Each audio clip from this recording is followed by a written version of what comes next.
Hello there, welcome to Plus Talk on Plus Life. My guest today is Mary Fisher, the woman who changed the game on HIV advocacy. And her new memoir, Uneasy Silence, is raw, real, and urgent. Good to see you, Mary. Oh, that's so sweet. Thank you. I mean, look, I told you before we started, I'm still reading it, but it is very, raw, real, and urgent. Let's go back to 1992 for a second. Okay. I know you've talked about this a lot, but when you gave that Whisper of an AIDS speech, you were breaking ground. You really, for you, were risking everything. When you look back at that woman compared to who you are today, what do you see? How do you see that woman compared to today as you are as an activist and a human? Well, first of all, I'm still alive. Yeah. Yeah, and well that's done. Well, well done. I don't know, but I don't think it's me. But thank God for medical research. That woman was facing her death, and that woman had 2 small children, and the stigma, as everybody is aware of, was so much greater than it is now, even though we still have it, and the discrimination and the not understanding what AIDS is was so huge. And I just think that I think it was just something I had to do. And I haven't stopped. I mean, I thought that would be the end, certainly. You give a speech like that and then, well, but no. Well, and yeah, here we are all of these years later. This is sort of the third memoir, isn't it, really? It is, because the first one, I was dying. Yeah. The second one, I was going through cancer. Mm-hmm. And now this is the third one.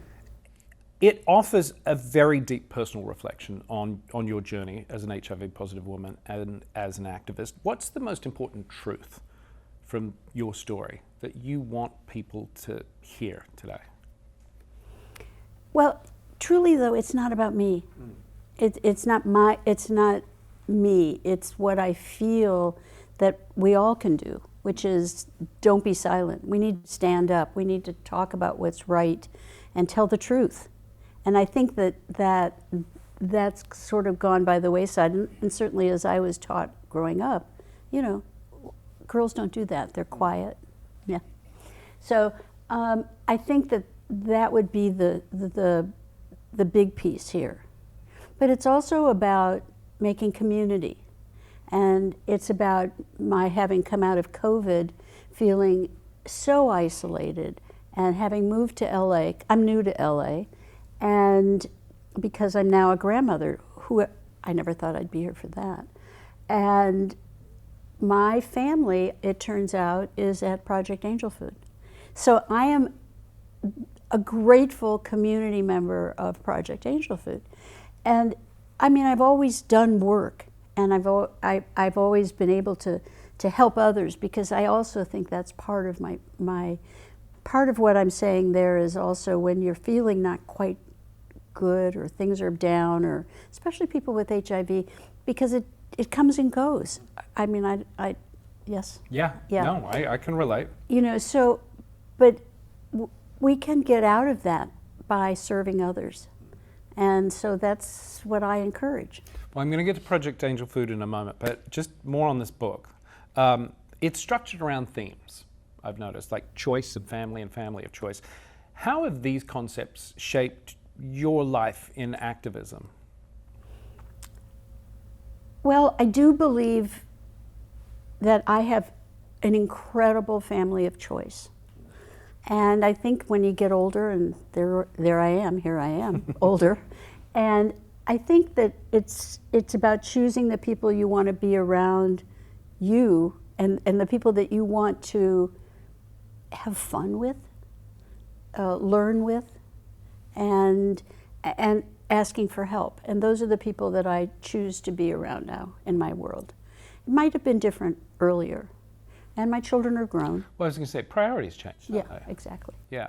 The title, Uneasy Silence, is also powerful. It feels sort of both personal and really a social call to confront stigma and silence, to your point that you just made there. What does this uneasy silence mean to you personally and to the HIV community? I've always felt that I was a voice, even in 92 or 90, when I first came out, but that I could be a voice for women especially who were so afraid, especially in those days. They weren't talking, and I wasn't going to lose a job. I wasn't going to lose insurance. I was hopeful they wouldn't take my children away, but they were doing that in those days. It was not a happy time. It was not a good time. So my thought was that if I could be a voice for the voiceless or people that were afraid to talk, then I could do that. That would be what I could do, and it gave me purpose. Which is so important. I often hear from a lot of straight women who feel still to this day, very sort of neglected by the HIV community, in a sense that, for so long the focus has really been that, it was a gay man's disease and all of this. And there has been phenomenal support within the queer community for those of us who identify as gay men as it relates to HIV. But there are still a lot of women out there who feel like there's nothing out there for them. What do you say to those women based on your decades of living with this virus? Well, I spent a lot of time early on I was speaking all the time, but I was also speaking to the gay community and begging the gay community, don't leave us. We're still here, please don't leave us. And there are still organizations here that in New York, GMHC and here, Project Angel Food, but I think there's APLA and there are all kinds of organizations that will welcome you. And I think you look for those kinds of organizations if you can't find specific people. It's not like going to AA, which I do, but it's because you find that everywhere. But it isn't, it's a different kind of community. And if women are speaking out, or afraid to speak out, then find one of these organizations in your community and take hold, because there'll be somebody there to hold your hand. Yeah. Now, proceeds from the book support Project Angel Food, and as you've mentioned a few Part times, of the proceeds. Part of the proceeds, and you have been deeply involved with this organization.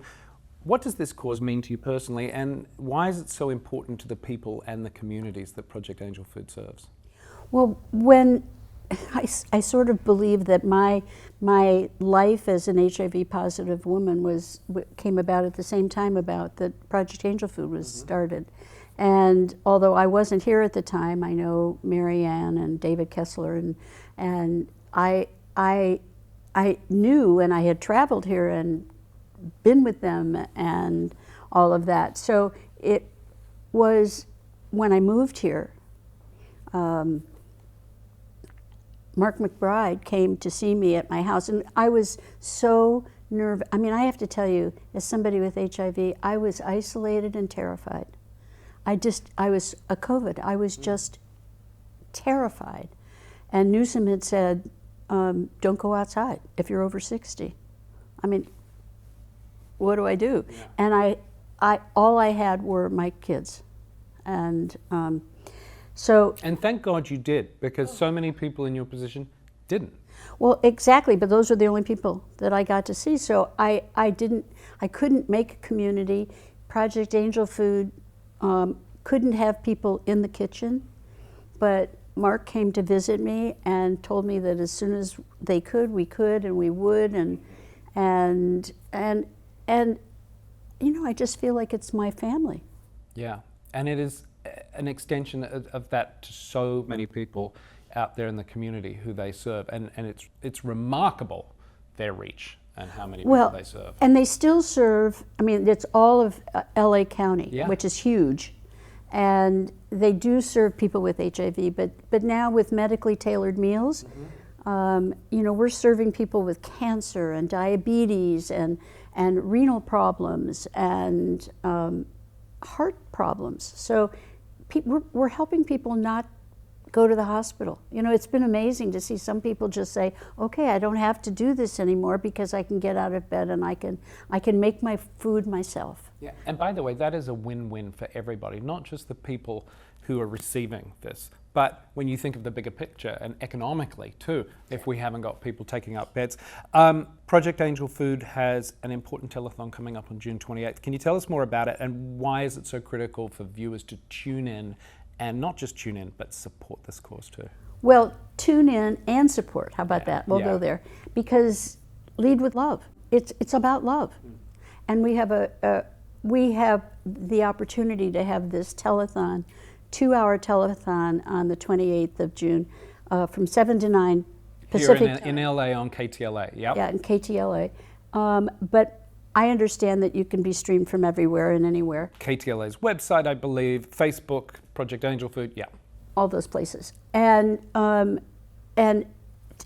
the talent that we have coming and the people that are giving us, that have already made videos, Jack Black and Barbara Streisand. Barbara Streisand. Come on. I know. And I know that compassion really is central to your activism. How do you sustain that compassion over decades of work, and what advice do you have for those, to lean into their empathy for their own personal activism? I don't have an answer for that. Well, that's okay. I know, but I think that if you're a compassionate person, you're always compassionate. But I don't know. I mean, empathy and compassion it's sort of how I live my life. And so I'm not certain that I know how to give you an ABC on that. That's okay. You have been through a lot. You've fought for a lot over decades of this. What's the one message of hope you want to leave people who are living with HIV, and everyone really, who need to sort of stand up and address stigma and silence? I believe people should be tested. I believe people should be tested regularly. I feel sad that there are still people getting infected.